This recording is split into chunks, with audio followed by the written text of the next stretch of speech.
Hello folks, it's Gameplay Horizon here and welcome back to my channel. Today, I will be showing you the best guide on how to play the end of Twilight event wisely at the best of my knowledge and understanding. This is a no-brainer guide that would explain to players how the Twilight event works, and I will give basic tips and tricks.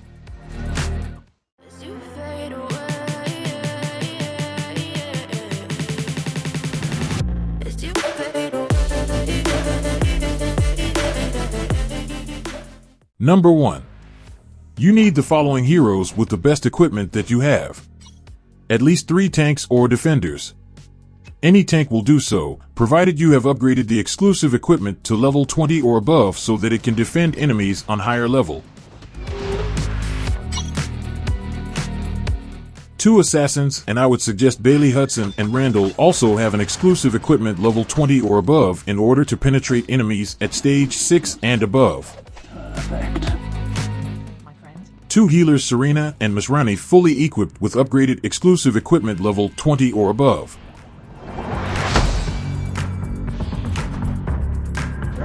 A support hero, Rez.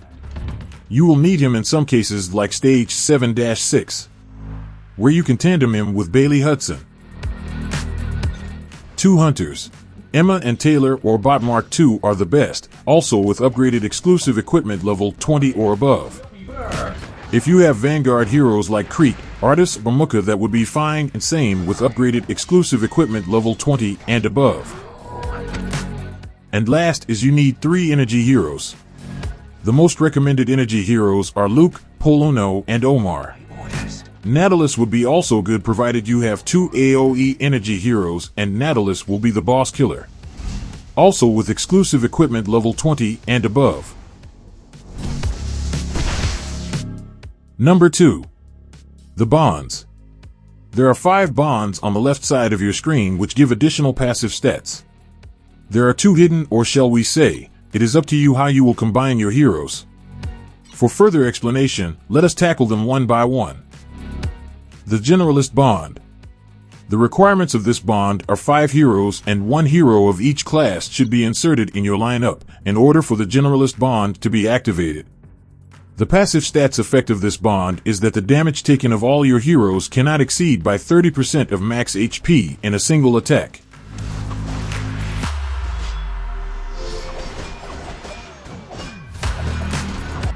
The Assassin Bond. The requirements of this bond are at least 2 assassins. The effect of the Assassin Bond is that when an assassin hero inflicts damage to the enemy, it reduces the energy of the enemy by 50 up to 100. In this way, enemies have less ability to cast skills during the battle. The Hunter Bond. The requirements for Hunter Bond are at least 2 hunter heroes. The effect of the Hunter Bond is that when the enemy uses a shield skill, or if the enemy is shielded, the Hunter hero inflicts 200% up to 300% bonus damage. In this way, heroes can defeat the enemies in no time if there is no shield protecting them.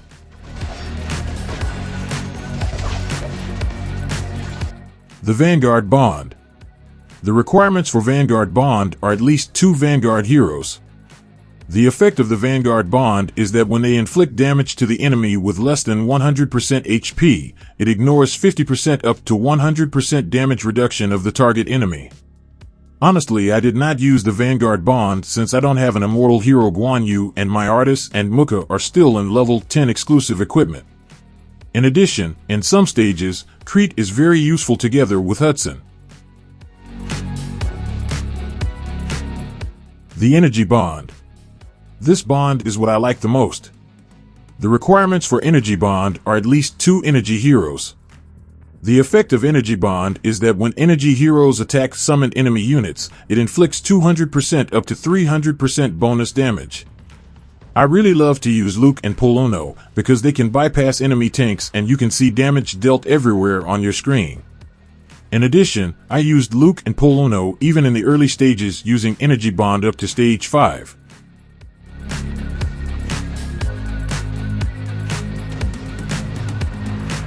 Now, these next 2 are not bonds that give passive stats and cannot be found on the left side of your screen.